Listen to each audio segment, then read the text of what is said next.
So என்னோட street வந்து பார்த்தீங்கன்னா என்னோட ஸ்ட்ரீட்டுக்குள்ளேயே நான் வீடியோ எடுத்திருப்பேன். பட் அங்கே கொஞ்சம் நாய்ங்கள்லாம் கொஞ்சம் நிறைய இருந்துச்சு. ஸோ அவங்களால எனக்கு கொஞ்சம் நின்று அங்கே எடுக்க முடியாது. ஸோ இது வந்துட்டு என்னோட சோலோ ட்ரிப்னா இது எந்த மாதிரியான சோலோ ட்ரிப் அப்படிங்கிறத என்னோட டெஸ்டினேஷன் ரீச் பண்ண அப்புறமா நான் உங்களுக்கு வந்துட்டு டீட்டெயிலாக கொடுக்குறேன்.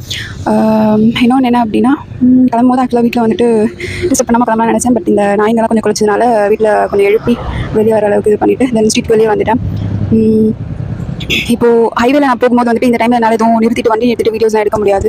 அதனால நான் கொஞ்சம் ஒரு 2 hours 3 hours ஆனதுக்கப்புறமா கொஞ்சம் வெளிச்சம் வந்ததுக்கப்புறமா எடுத்துகிட்டு வீடியோ உங்களுக்கு ஷேர் பண்ணுறேன். இன்னொன்று என்னென்னா தென் கேமராஸ் காலையில் எழுந்து கிளம்பும் போது 4 o'clock கொஞ்சம் இருட்டாக இருக்கும் போது கிளம்புனா ஒன்று நாய்க்கு பயப்படணும் இல்லை பேய்க்கு பயப்படணும். பயமே இல்லைனாலும் கொஞ்சம் ஒரு சேஃப்டிக்காக எங்கேயும் வண்டி நிறுத்தாமல் கேமராஸ் ஹேண்டில் பண்ணாமல் போகிற மாதிரி இருக்கும் ஒரு 2 hours. ஸோ ஒரு 2-3 hours அப்புறமா நான் வந்துட்டு நான் எந்த லொக்கேஷனை ரீச் பண்ணியிருக்கேன் அப்படின்ற டீட்டெயில்ஸும் அப்டேட் பண்ணுறேன். ஓகே, ஸோ என்னோட ட்ரிப் வந்து பார்த்தீங்கன்னா 4 o'clock ஸ்டார்ட் பண்ணியிருக்கேன். என்னோட லொக்கேஷனில் இருந்து